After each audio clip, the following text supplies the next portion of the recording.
El Evangelio según Juan. Es uno de los registros más tempranos de la vida de Jesús, y al final del libro aprendemos que fue escrito por uno de los seguidores más cercanos de Jesús, llamado el discípulo al que Jesús amaba. Él aparece muchas veces en la narración misma, y hay algo de debate respecto a si es Juan, hijo de Zebedeo, uno de los 12, o un Juan diferente que vivió en Jerusalén y que después fue conocido en la iglesia como Juan el Anciano. Sea el Juan que sea, el libro incorpora su testimonio ocular y fue diseñado brillantemente con un propósito claro que se declara cerca del final del libro. Juan dice: pero esta historia se ha escrito para que ustedes crean que Jesús es el Cristo, el Hijo de Dios, y para que al creer tengan vida en su nombre. Juan cree que el Jesús sobre quien lees en este libro está vivo, es real, y puede cambiar tu vida para siempre. El diseño de este libro es realmente genial. Su primera mitad abre con un poema introductorio y una historia corta que es seguida por un gran bloque de historias acerca de Jesús, haciendo señales milagrosas que generan cada vez más controversia. Todo esto culmina en su señal más grande, la resurrección de Lázaro, la cual provoca la controversia más grande donde los líderes de Israel deciden matar a Jesús. Eso nos lleva a la segunda mitad del libro. Estos capítulos se enfocan en la última noche de Jesús y sus últimas palabras para sus discípulos, seguido de su arresto, juicio, muerte y resurrección. El libro concluye con un epílogo. En este video solo nos enfocaremos en la primera mitad. Así que el libro inicia con una introducción de 2 partes. La primera, un poema que comienza con «En el principio ya existía el verbo», que es una alusión obvia a Génesis 1, cuando Dios creó todo a través de su palabra. Ahora, las palabras de una persona son distintas de la persona en sí, pero también son la encarnación de la mente y la voluntad de esa persona. Así que Juan dice que el verbo estaba con Dios.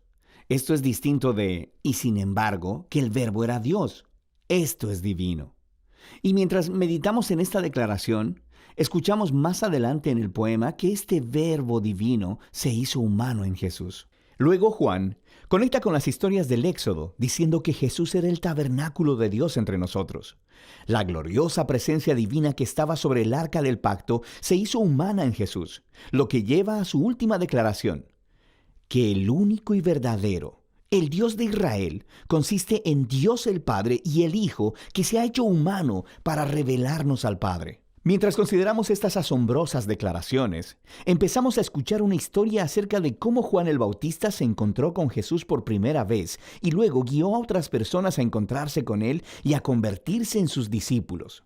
Y una por una, mientras las personas se encuentran con Jesús, dicen en voz alta quién piensan ellos que Él es. Y en este capítulo se le da 7 títulos a Jesús. Estos títulos nos preparan para el amor de Juan por el número 7 al diseñar el libro y también declaran algo, que este ser Jesús de Nazaret, completamente humano, es el Rey mesiánico. Él es el Maestro de Israel y Él es el Hijo de Dios que morirá por los pecados del mundo. Esta es una afirmación muy grande acerca de una persona, y ahora Juan va a respaldarla a través de las historias en los capítulos del 2 al 12. Todas tienen el mismo patrón básico. Jesús hace una señal o alguna declaración acerca de sí mismo, y eso resulta en malentendidos y controversias. Y así, al final de cada historia, las personas se ven obligadas a tomar una decisión sobre quién creen que Jesús es. La primera sección muestra a Jesús enfrentándose a 4 instituciones clásicas judías, y en cada caso, Jesús muestra que Él es la realidad a la que esas instituciones señalaban. Jesús está en una boda y el vino se termina, y Jesús convierte unas grandes vasijas de agua, como 120 galones en total, en el mejor de los vinos. Y el mayordomo le dice al novio: guardaste el mejor vino para el final, lo que es, por supuesto, cierto. Pero Juan también le llama a esto la primera señal milagrosa de Jesús. En otras palabras, es un símbolo que revela algo acerca de Jesús. Justo como dijo Isaías, que el reino mesiánico sería como una gran fiesta con gran cantidad de buen vino. Esta primera señal milagrosa revela la generosidad del reino de Jesús. Después, Jesús se dirige al templo de Jerusalén, el lugar donde el cielo y la tierra se supone que deben unirse y donde Dios se encontraría con su pueblo. Y Jesús ejerce su autoridad sobre él, expulsando a todos los cambistas, deteniendo las ofrendas de sacrificio, y cuando los líderes del templo lo amenazan, él dice: destruyan este templo y en 3 días lo levantaré. Jesús está declarando que su muerte sacrificial venidera es el lugar donde el cielo y la tierra verdaderamente se unirán. Su cuerpo, que será asesinado, es la realidad hacia la que el edificio del templo apunta. Luego Jesús tiene esta conversación durante toda la noche con un rabí llamado Nicodemo, que piensa que Jesús es igual que él, otro rabí y maestro para Israel. Pero Jesús dice que Israel necesita mucho más que simplemente otro maestro con nueva información. Israel necesita un nuevo corazón y una nueva vida. O en sus propias palabras, nadie puede experimentar el reino de Dios sin haber nacido de nuevo. Jesús cree que los humanos están atrapados en una red de egoísmo y de pecado que lleva a la muerte. Pero Él también sabe que Dios ama a este mundo, así que Él está aquí para ofrecer al pueblo un nuevo nacimiento, una nueva oportunidad de vivir. Desde aquí, Jesús viaja al norte y termina en un pozo sagrado, conversando con una mujer samaritana. O sea que no es judía. Ellos empiezan a hablar acerca del agua del pozo, la cual Jesús cambia en una metáfora acerca de sí mismo. Él dice que Él está aquí para traer agua viva que puede transformarse en una fuente de vida eterna. Ahora, en Juan, este término se refiere a una nueva calidad de vida, una que está llena del amor eterno de Dios, y es una vida que puede empezar en el ahora y continuar hacia el futuro. Después de esto, Juan ha diseñado otra colección de historias que tuvieron lugar durante 4 de los días sagrados judíos, o fiestas. Y de nuevo, Jesús utiliza las imágenes relacionadas con las fiestas para hacer declaraciones acerca de sí mismo. Primero, Jesús sana a un hombre paralítico en el día de reposo, lo que desata una controversia con los líderes judíos sobre trabajar en el día de reposo. Y Jesús dice que es su Padre quien está trabajando en el día de reposo, así que Él también. Y ellos entienden lo que Jesús está diciendo. Él estaba llamando a Dios su Padre, haciéndose igual a Dios. Así que quieren matarlo. La siguiente historia tiene lugar durante la Pascua, la fiesta que volvía a contar la historia del Éxodo con la cena simbólica del Cordero, el pan y el vino. Y Jesús, milagrosamente, provee comida para una multitud de miles de personas, lo cual resulta en que la gente le pida más pan. Y luego Jesús declara que Él es el verdadero pan y que si ellos comen de Él, descubrirán la vida eterna.